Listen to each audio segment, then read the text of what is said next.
Whether you like it or not, resale is in your future. So today's episode, we're going to be talking about things to think about when you're living for resale. Stay tuned.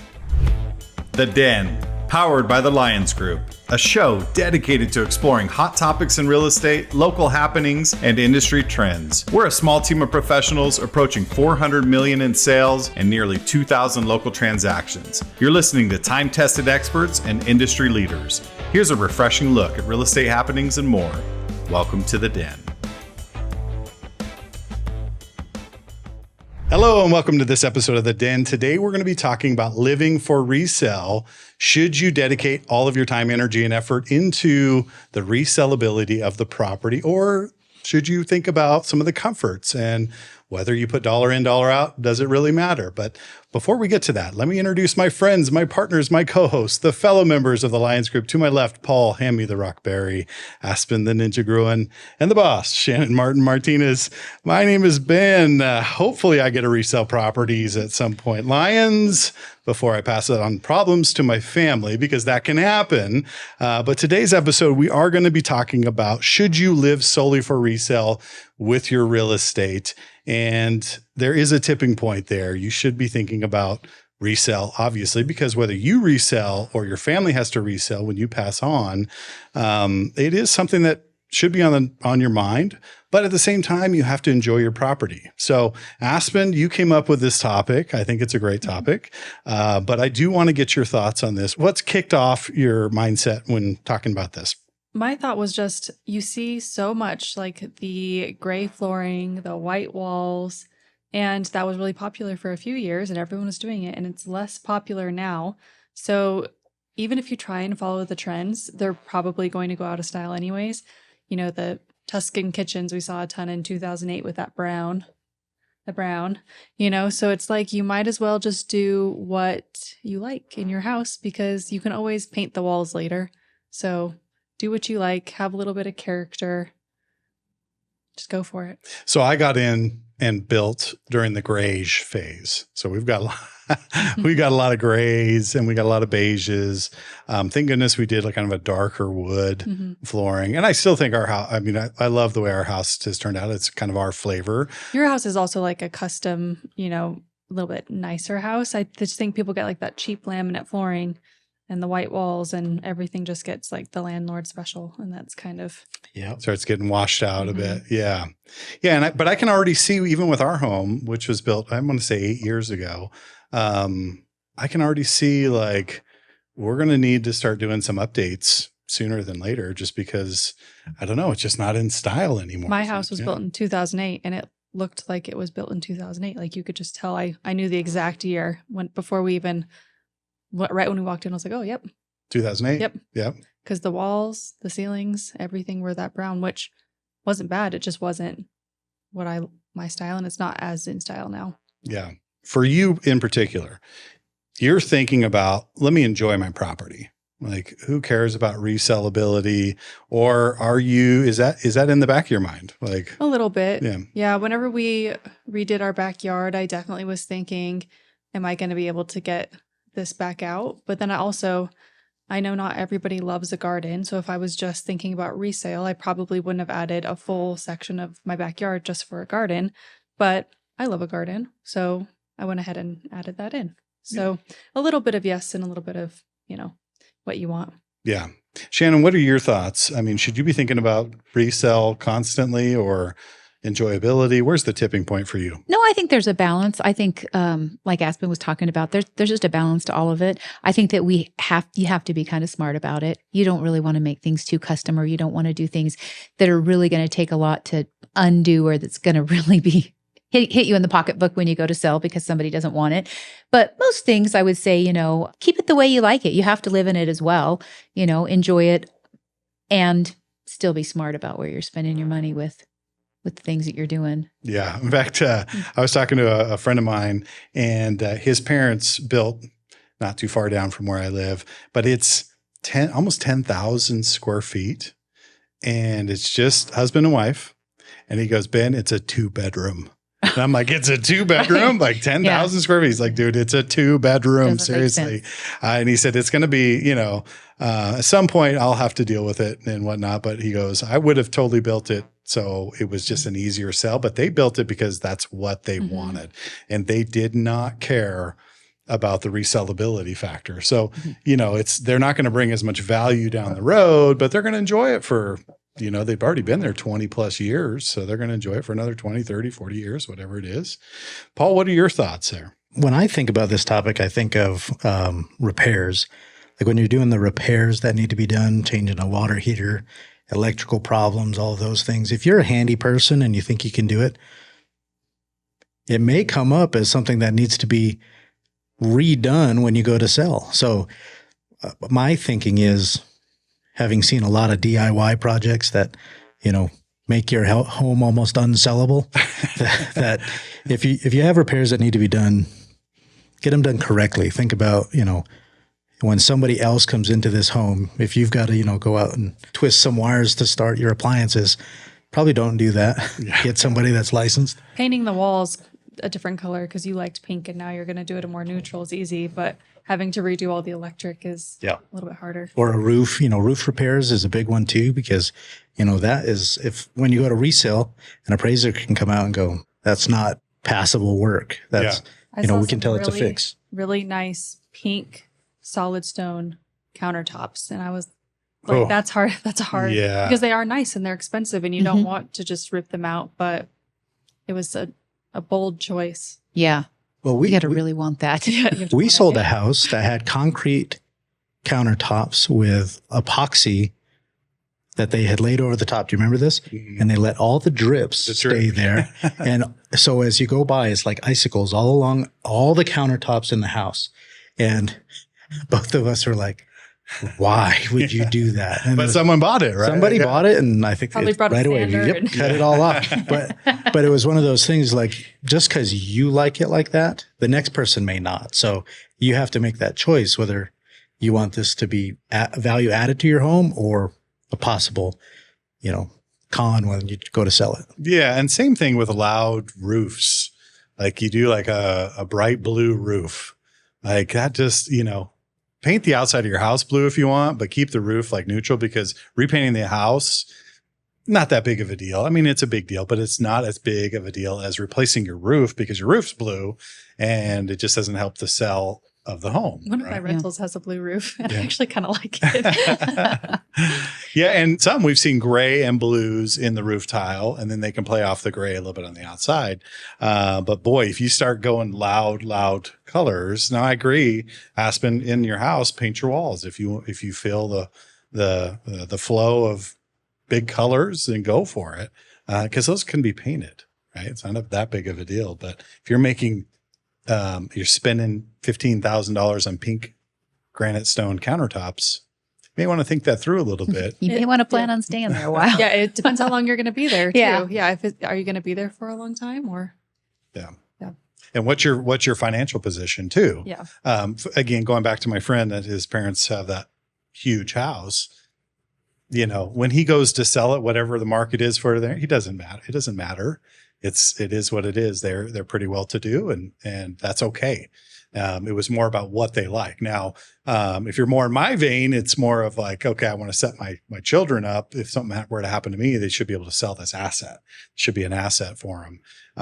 And when I don't want to make it hard on them as well. So we've seen some people that get to the retirement age and they just want a 2-bedroom house.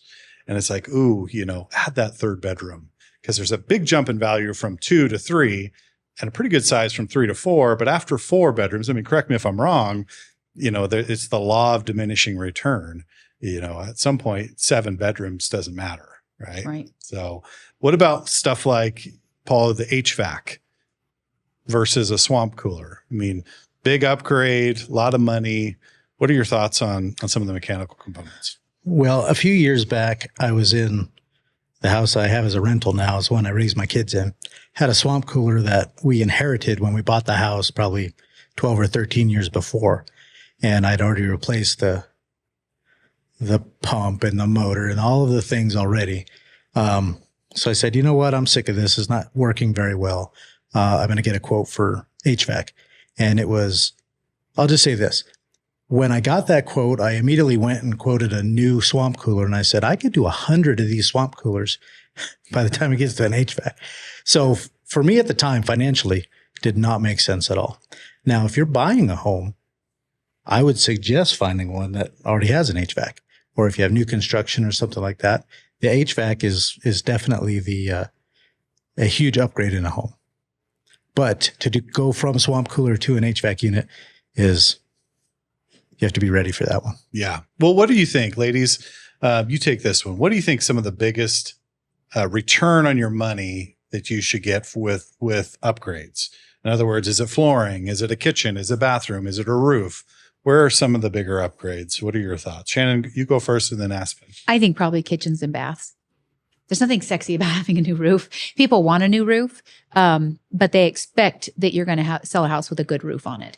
But when you walk into a house and it's got, a sparkly new kitchen and the cabinets are modern and, the countertops are, don't have nicks and cuts in them and it's not laminate.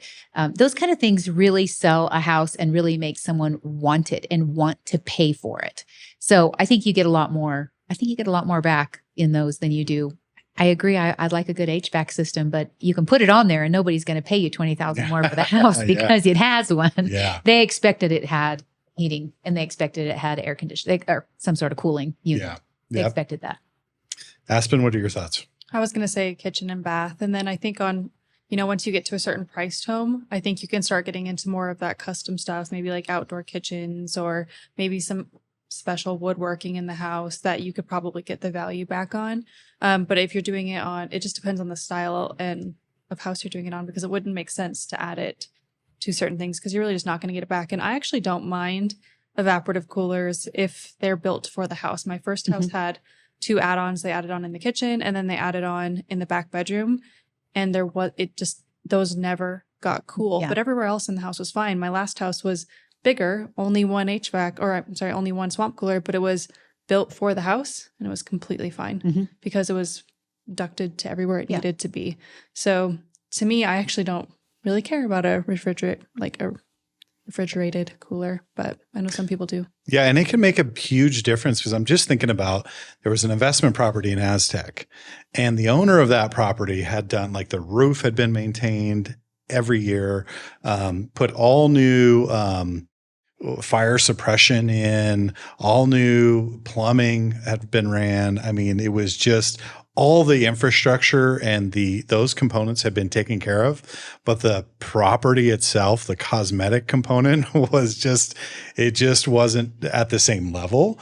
And that owner probably could have got a significant amount more. I mean, you tell me if everything was cutified, right? If everything really cosmetically, because she had done all the work, all of the hard work had been done. All of the non-sexy stuff had been done. I was going to say that's my ideal investment property. That's what I would look for because I would try and get a good deal on good bones because I don't want to go in and redo the electric. I don't want to redo the plumbing. I just want to do the pretty stuff and make it nice. But I really look for new windows and I look for a nice taken care of roof. And I actually really like when you can tell it's been one owner for a really long time and they have all the records of stuff they've done. So to me, that would be appealing, but I would go in and make it nice and probably sell it for just as much or more, Yeah. And for what they put into it. Yeah, that's what you need is something dated that has been well taken care of. So if you're looking to resell investment properties, because, again, kind of living for resale, there's a lot of owners that don't do anything to their investment properties. They just let them kind of deteriorate.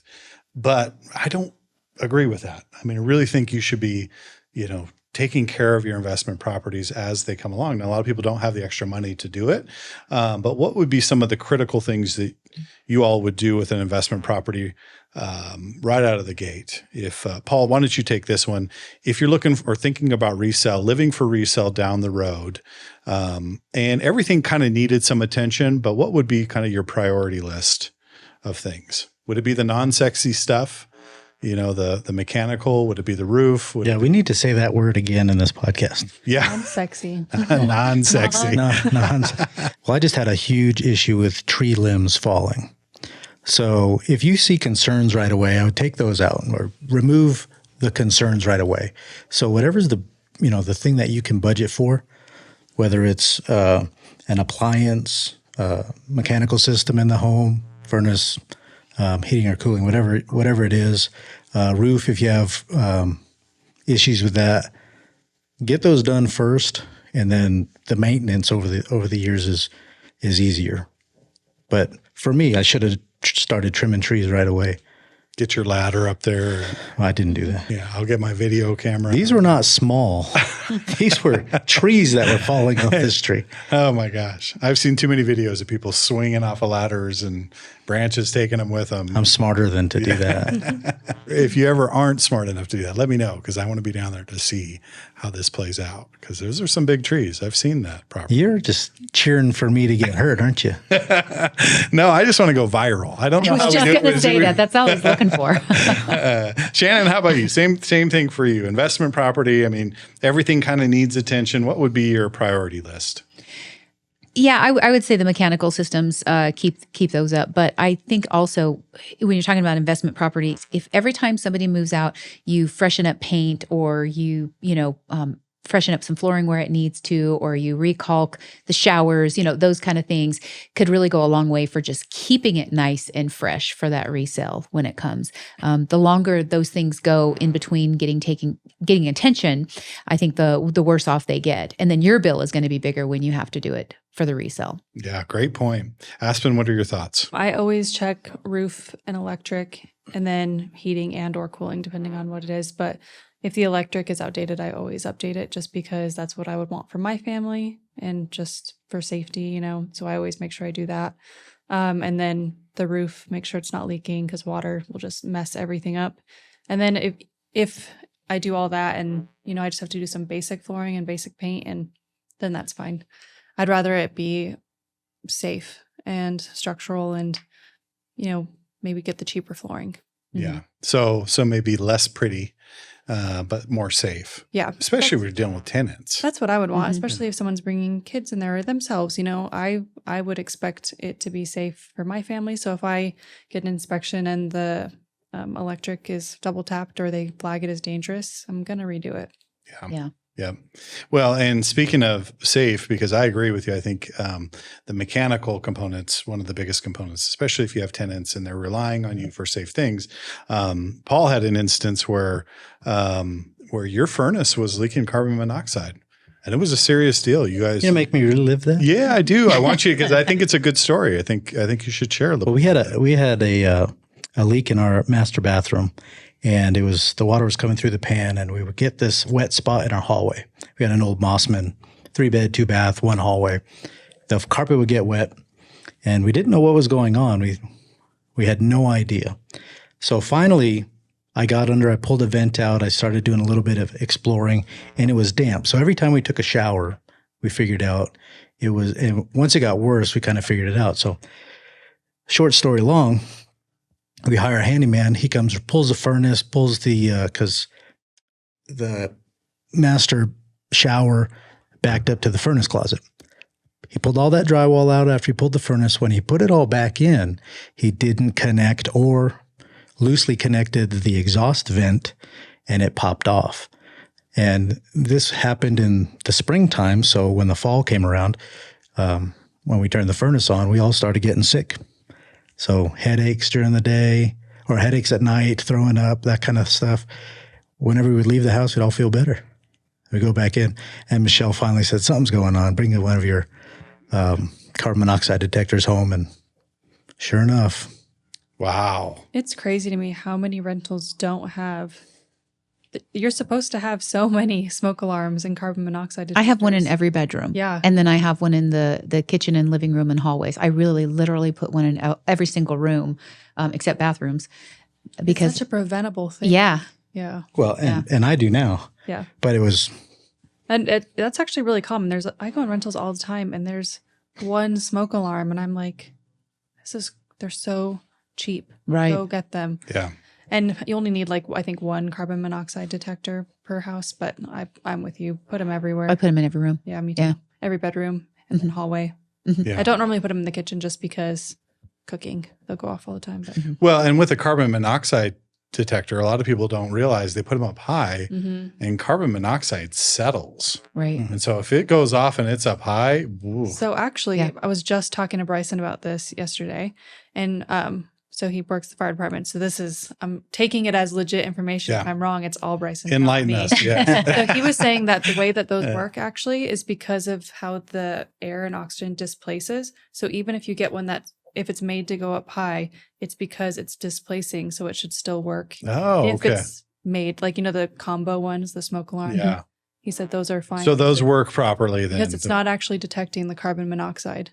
It's detecting like the displaced oxygen. That's what he says. If he's lying, I did no research on Yeah, this. we're I calling should have him. pulled up your computer. Google Just it. kidding. Yeah, Google that. So if you thing. have a complaint about this, don't comment about Yeah. it. I'll look it up Bryson. afterwards. Oh, If it's wrong, I'll Bryson. put it in the comments. No, I believe. Please comment. We haven't gotten It a sounded comment. right. Yeah. It sounded smart. I believe Bryson there. I think he's probably onto something. Why do we get on that? We're on Live for Resale. Yeah, and so I was going to ask you, what about pools? Because I mean, so I what forgot should what we you? were How did that? Well, because What? What's up? My furnace story, and now we're on pools. let's go to pools because it's another safety thing. But does a pool hurt you down the road? What are your thoughts? You had some stats up, and yeah, that's okay. No, we don't have time anymore. Yeah, okay. Thank goodness. Pools, Yeah, if they work, they're a huge asset. But if the majority of the time we sell a house, there's an issue with the pool. Like I'm trying to sell a house or about to, needs a pool liner. I'm like, that's going to hurt you. There's no way around that. So I think if it's well maintained, it's just like everything else. If it's well maintained, it's an asset. and if it's not, And if it's not, total liability. a liability. Yep. Yeah, some people don't want a pool at all. They don't want to deal with the maintenance. The stats, Aspen, they show that pool is kind of a wash. But here locally, what are your thoughts? I think here locally, they're an asset, especially if they're well maintained, because we just don't have them. We're not Florida. We don't have one in every backyard. So if you actually go somewhere and everything's mechanically working and there's no leaks and the liner's there, that's a big plus for people. Or used to be, I don't know, electric and water are getting so expensive. Right. That's something to think about though, Yeah. too. Whenever you're buying a pool, I think people, even a hot tub, there's extra costs that are associated, not just filling it up, but so I could see how it could be a pro or a con, but I think here, for the most part, it's a pro. People like pools. When I think I don't have a pool. I've never been in a house with a pool, but I have had a car that needed new tires, and we decided to trade it in and just get a new car. Is that what happens with pools? Like the pool goes bad, You just people buy a new house. Heck with it. I'm just gonna go get a new house. Leave this to somebody else. That's why I sold my last house. We knew we had on the last, like the outside, it was all wood. We're like, we're going to have to restain this in a year or two and redo it all. And Bryson's like, For I'm sale. not doing it. And we put it up for sale. That's why we decided to sell. We loved that house. but- Wow. Well, it's pretty powerful to think about. Yeah, so I could see that. All the extra work, especially the big trees and stuff like that. You've got all these big trees you got to trim. You're like, instead of trimming it, you might as well just sell it. Yes, that big thing that you're procrastinating about that's going to come bite you when you have to sell the house. I love it. Probably the thing you should address That is first. the thing you should have done. Yeah. That's what's going to hurt you. That's a great point. And we're going to end on that. We're going to jump right into the speed round. Shannon, I'm going to go to you again first. What's the most important factor for resale, and what's the biggest mistake people make when not considering it? Gosh, I don't know if there's one factor. I think the biggest mistake people make is putting too much money into things that aren't going to get them money back, or at least pay for themselves. Okay, awesome. And do you have any specific examples? Yeah, like I guess like somebody that wants to spend $20,000 redoing flooring when they don't have a heater that works. Maybe do the heater and give a $10,000 allowance to the next buyer. Oh, great point.